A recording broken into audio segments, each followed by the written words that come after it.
मेरे प्रिय भाई और बहनों, सभी लोगों को जय यीशु। इस आगमन काल पर हम प्रभु के पवित्र वचन को सुनते हैं और रविवार के दिन पर हम पवित्र वचन जो संत लूकस के सुसमाचार से अध्याय 3 और वचन 1 से लेकर 6 तक का वचन है। आइए हम सुनते हैं।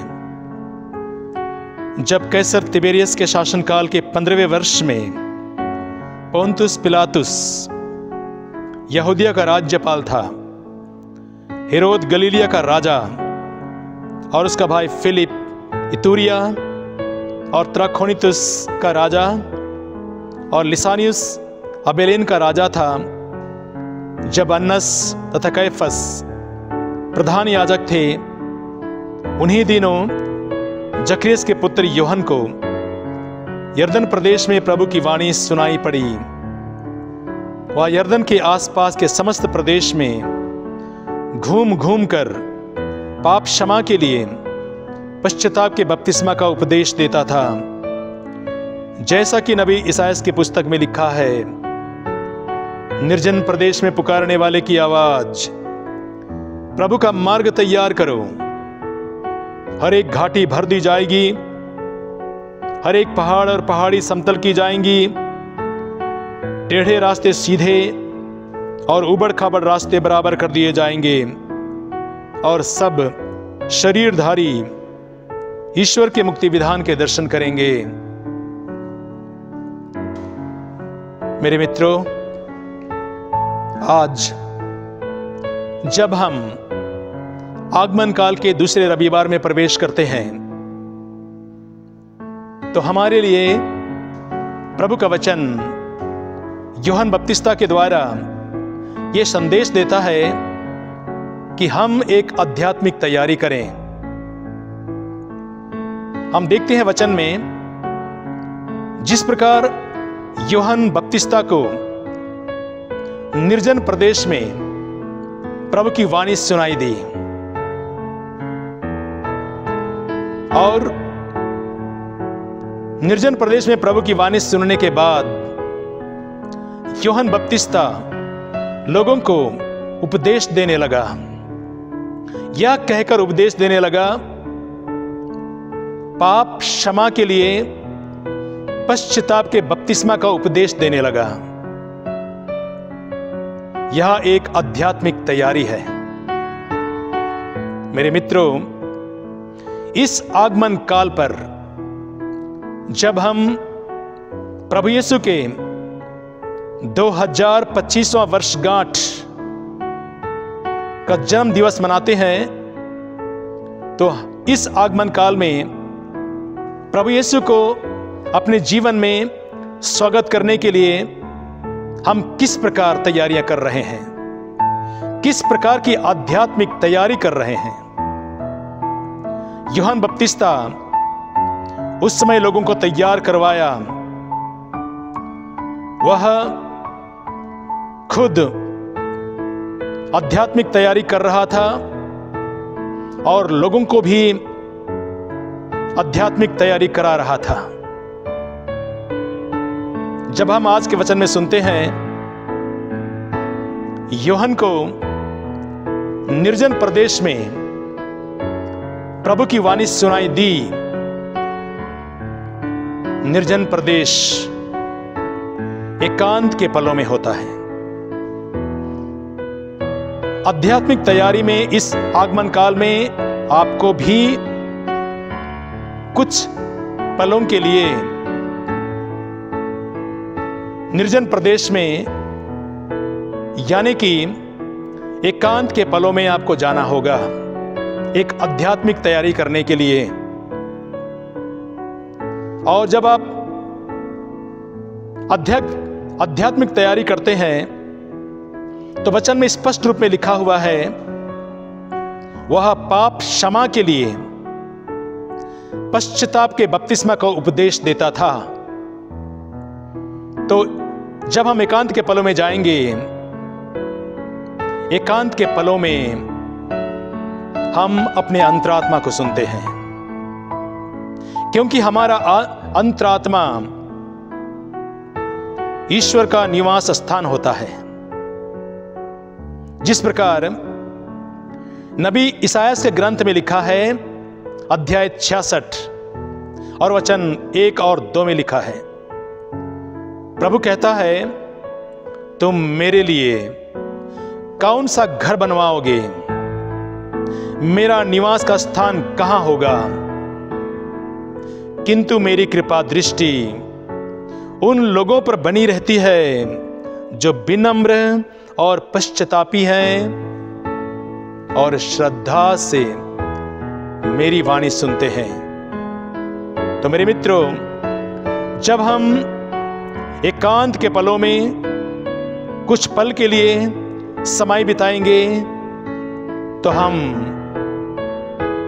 ईश्वर को अपने अंतरात्मा में सुन पाएंगे, क्योंकि प्रभु हमसे कुछ कहना चाहता है। जिस प्रकार ईश्वर निर्जन प्रदेश में यूहन्ना बपतिस्ता को कहा और उन्हें प्रभु की वाणी सुनाई दी और उसने लोगों को तैयार करवाया, जिस प्रकार हम वचन में देखते हैं संत लूकास के सुसमाचार में अध्याय 3 से 6 तक में लिखा है, निर्जन प्रदेश में पुकारने वाले की आवाज, प्रभु का मार्ग तैयार करो, उसके पथ सीधे कर दो। हर एक घाटी भर दी जाएगी, हर पहाड़ और पहाड़ियां समतल की जाएंगी, टेढ़े मेढ़े रास्ते सीधे और उबड़ खाबड़ रास्ते बराबर कर दिए जाएंगे और सब शरीरधारी ईश्वर के मुक्ति विधान के दर्शन करेंगे। और जब यूहन्ना बपतिस्ता घूम घूम कर यरदन और उसके आसपास के प्रदेश में इस प्रकार प्रभु का वचन लोगों को सुनाने लगा, वह यह भी कहने लगा, पश्चाताप के उचित फल उत्पन्न करो, जो संत लूकास के सुसमाचार में अध्याय 3 और वचन 8 और 9 में लिखा है। पश्चाताप के उचित फल उत्पन्न करो और यह ना सोचा करो कि हम इब्राहिम की संतान हैं। ईश्वर इन पत्थरों से इब्राहिम के लिए संतान उत्पन्न कर सकता है। अब पेड़ की जड़ में कुल्हाड़ा लग चुका है।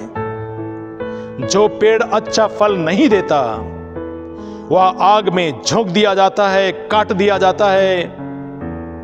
इस प्रकार यूहन्ना बपतिस्ता लोगों को उपदेश देने लगा और उनके उपदेश को सुनने के बाद लोगों के अंतरात्मा में लगा प्रहार किया ये वचन, और जनता सभी लोग यूहन्ना के पास आकर के पूछने लगी, हमें क्या करना चाहिए? जनता आकर के पूछती थी, हमें क्या करना चाहिए?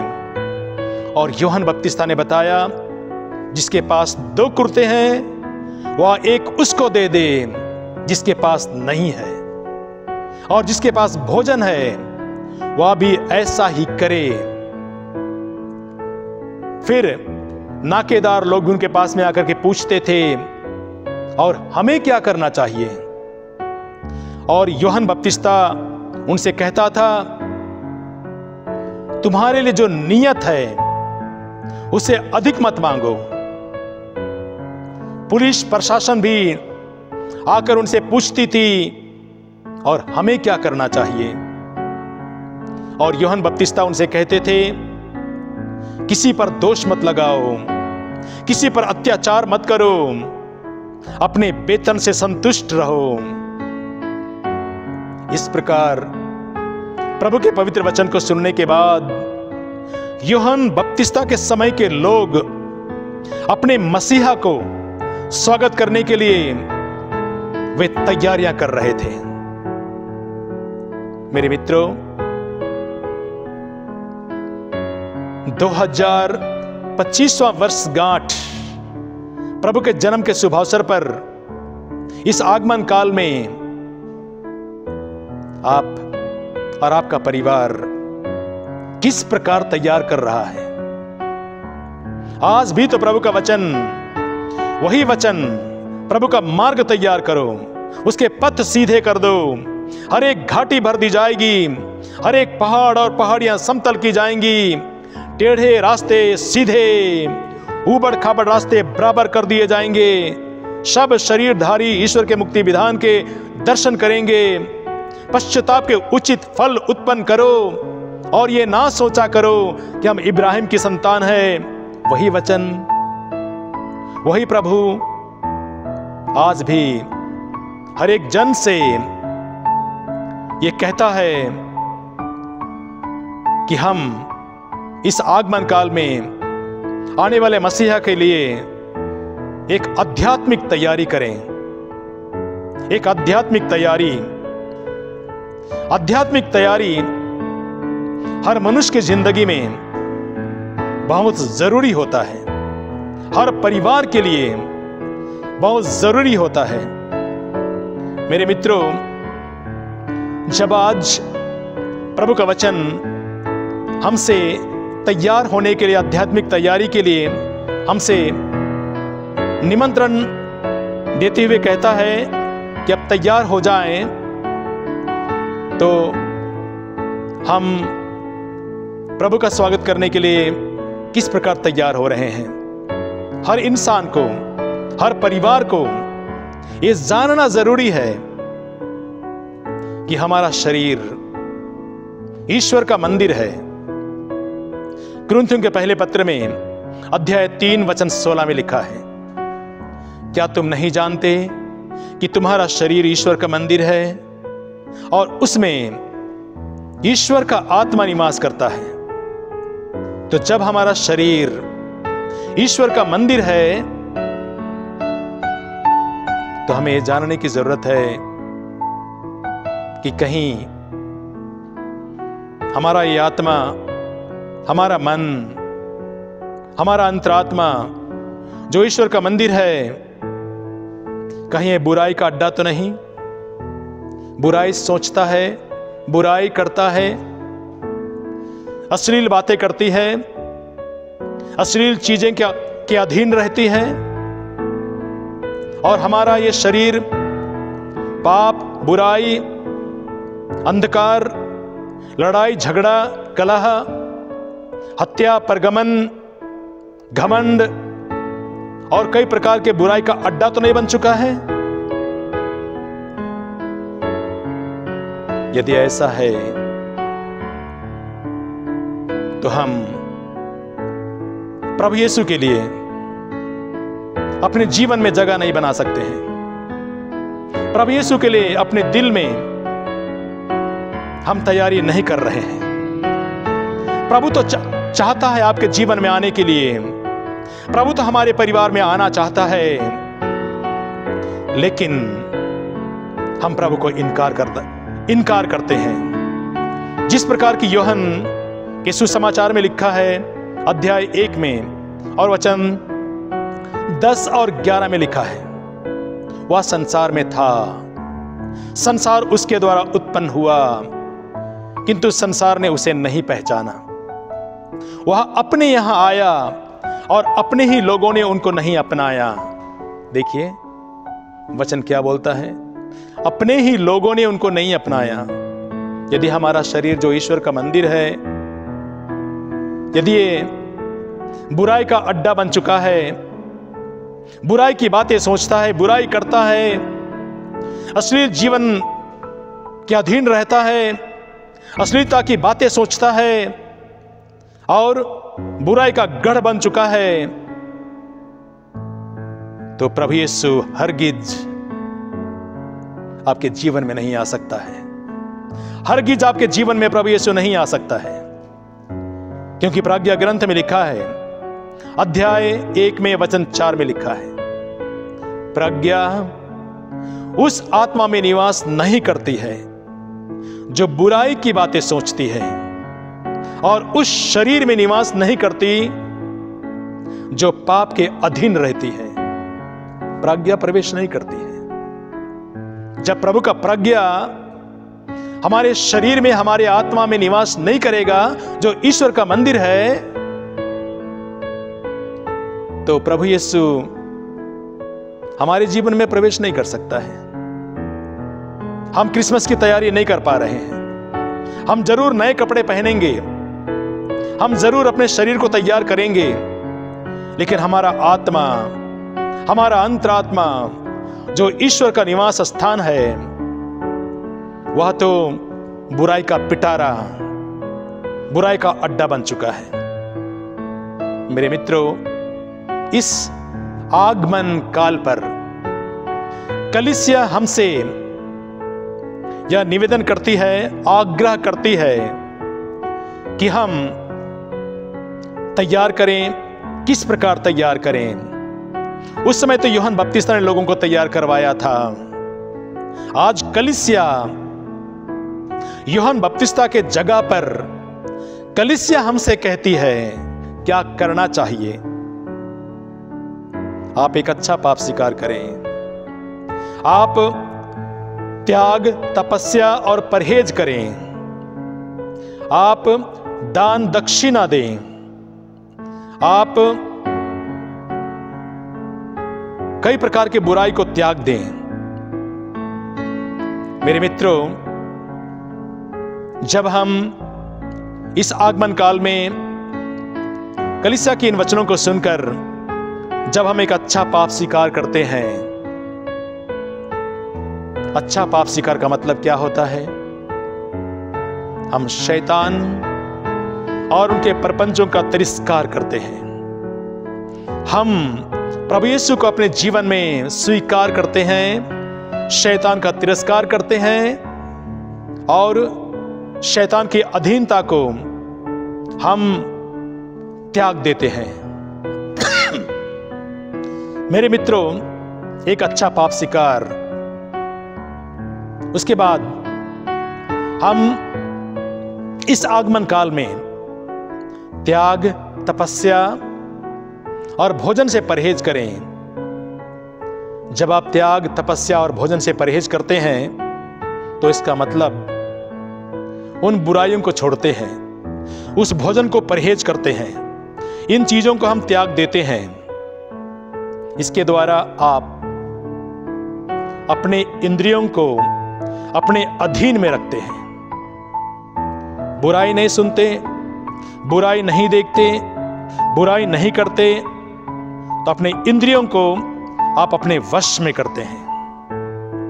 यह आगमन काल कलीसिया हमको इसलिए देती है कि इन बुराइयों पर हम अपना अधिकार रखें। एक कलीसिया हमसे यह भी कहती है कि हम दान दक्षिणा दें।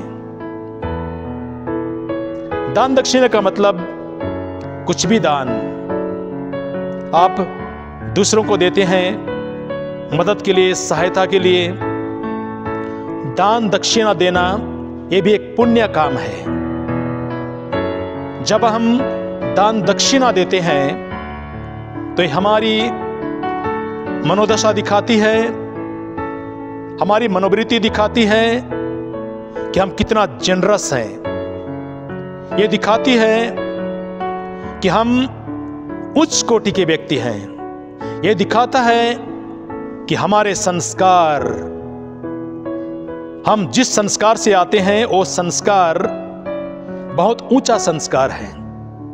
हो सकता है आप गरीब होंगे, आप झोपड़पट्टी में रहते होंगे, लेकिन आप उच्च कोटि के व्यक्ति हैं, आपके संस्कार बहुत ऊंचे हैं।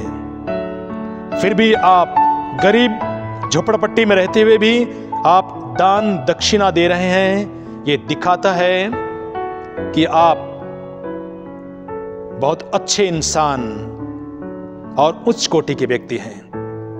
मेरे मित्रों, इस आगमन काल में ना केवल हम पाप स्वीकार करें, ना केवल त्याग, तपस्या और बलिदान करें, भोजन से परहेज करें, ना केवल हम दान दक्षिणा दें, हम साथ साथ में अपने जीवन में हम और भी अच्छे कार्य करें। क्योंकि संत मत्ती के सुसमाचार में अध्याय 25 और वचन 40 में लिखा है, प्रभु कहता है, तुमने मेरे इन भाइयों में से किसी एक के लिए भी कितना ही छोटा क्यों ना किया हो, तुमने मेरे लिए किया है। जो छोटा सा दान, जो छोटा सा बलिदान, सहायता, मदद करते हैं, हम इसके द्वारा हम प्रभु के साथ जुड़े हुए हैं। और इस आगमन काल में